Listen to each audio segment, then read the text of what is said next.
basa-basi. Perkenalkan, nama saya Raina Khairunisa. Saya dari SMP Muslimin Penyaungan.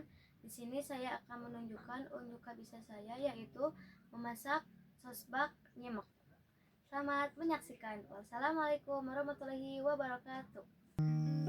Pertama-tama kita potong bakso, lalu potong juga sosis, kemudian iris bawang putih, bawang merah, dan cabai.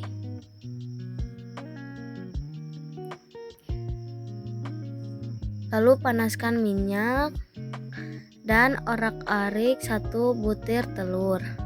Lalu perbawangan dimasukkan, tumis hingga harum.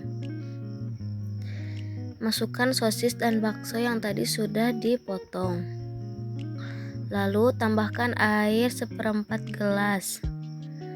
Tambahkan 1 sendok makan saus tiram dan 1 sendok makan kecap manis dan saus pedas. Lalu aduk hingga rata.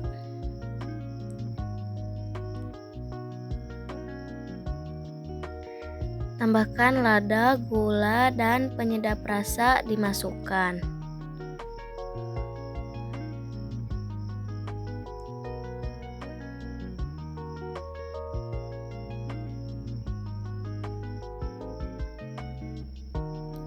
Lalu aduk lagi hingga merata. Sudah selesai.